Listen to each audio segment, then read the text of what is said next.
دوستان عزیز، امروز ما در موضوع خیلی حساس صحبت داشتیم. از اول برنامه در موضوع جوانان بود و این قشر جامعه که از جانب رحمانوف خیلی تعریف و توصیف کرده شد که مشکلات زیادی جوانان را حل کرده است و کارهای زیادی را در این سمت انجام داده است که مشکلات جوانان حل شده و فلان شد. این در حالی است که زیادی از کارهایی که رحمانوف انجام داده است همش به خاطر منافع شخصی خودش و شخصی اولادی خودش است. طوری که ما در اول برنامه ظاهر داشتیم، کمیته جوانان نزد حکومت جمهوری تاجیکستان که سال 1997 تشکیل شده است و از آن جانب تا امروز به خاطر تعریف و توصیف اولاد رحمانوف و حکومت رحمانوف مشغول است و چندین نوارهایی را در اوجا گذاشتیم، دلیل‌هایی را آوردیم که اینها فقط کار میکنن، یگانه کارشان مبارزه با ضد مخالفان حکومت رحمانوف و تعریف و توصیف حکومت رحمانوف میباشد. بعد اون یک زیر همین کمیته جوانان نزد حکومت تاجیکستان جوانان در خارج، یعنی محفل جوانان در خارج تحصیل کرده را تشکیل کردند که رئیس او را خسرو ایوب به عهده داشت. از سال 2014 تشکیل شده است. تا امروز این فقط یگانه کارش چیکار کردن است، یگانه راهشون دزدی و فریبگری و بازی کردن جوانانی که در خارج تحصیل میکنن به حکومت رحمانوف است و تلاش میکنن که این جوانان را زیر فشار تحت فرمان خود در اون چارچوبه که خود دارند در اون قرار بدهند، وگرنه یگان عمل و کاری را انجام نمیدهند. وگرنه ما مثال زدیم که در دورانی که در مرز واروخ مناقشه صورت گرفته بود، این جوانان باید در اون حالت نزد سفارت‌های کشوری که در مقابل کشور ما حمله کرد، اینا باید چیکار میکردن؟ یک تظاهرات برگزار میکردن، ولی متاسفانه این کار انجام نشد. همزمان یک کمیته دیگری، یک تشکیلات دیگری به نام پیروان پیشوای ملت و چیکار کردن؟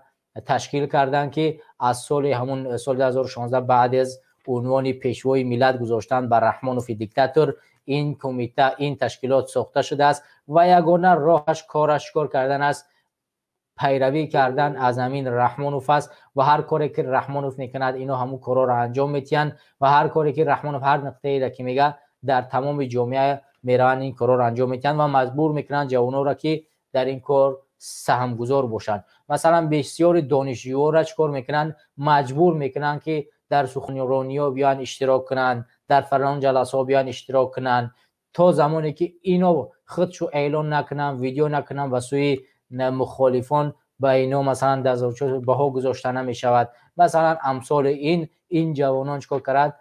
جوانان تشکیلات پیروان جوانان یعنی پیشوای ملت تشکیل شدگی است. همزمان یک کمیته دیگر ساخته شدن که برای دستگیری ورزشگران، اما ما میبینیم که متاسفانه به ورزشگران بیشتر اهمیت داده نمی شود و در روند تاریخی که دولت استقلالیت ما داشت ما میبینیم که زیاد از ورزشگران ما به مانند رسول باقی و امثال اینها خودشان توانستند چیکار کنند؟ به نیروی خودشون، به توانمندی خودشون، به کمک پدر و خویشاوندان خودشون و کمک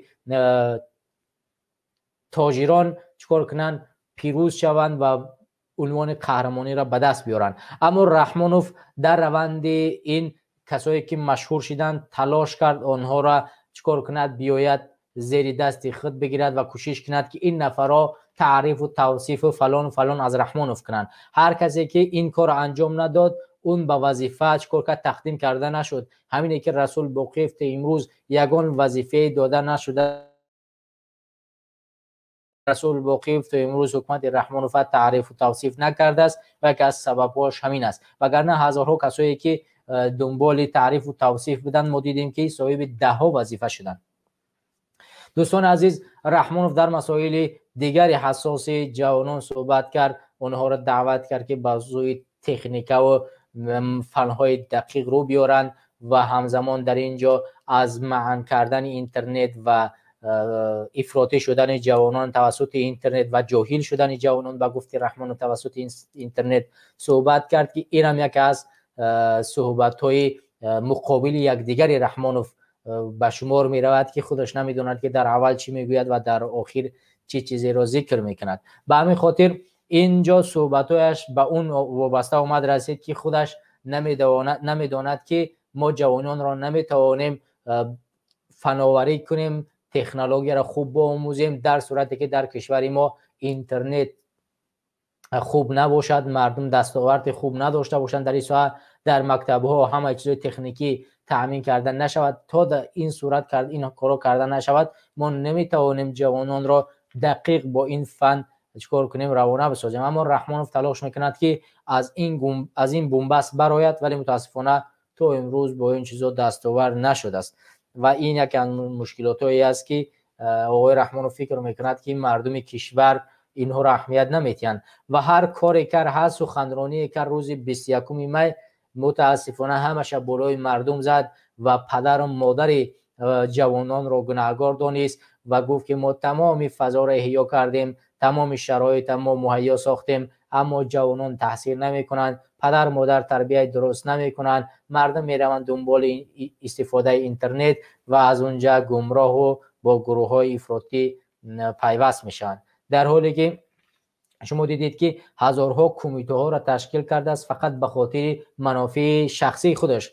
اگر این کمیته ها به خاطر منافع مردم تشکیل کرده میشد و به خاطر تعریف و توصیف مداحخوانی رحمانوف نمی بود، مطمئن باشید که جوانان هیچگاه در این منبرها جمع نمی شدن و در مقابل حکومت دیکتاتوری مبارزه نمی بردند، بلکه می رفتند در داخل وطن از دربر این کمیته ها می ایستادن، برای مردم خود خدمت می کردند. خدمت کردن برای مردم، برای کشور، برای هر یک جوان این ننگ و ناموس و شرف است و اگر هر این شهروندی که این شرایط براش مهیا گردد حتما به وطن برمیگردد و خدمت میکند، ولی متاسفانه حکومت رحمانوف این شرایط برای ما و شما مهیا نمی کند و مهیا نکرده است. همه کاری میکند به خاطر منافع شخصی خودش است.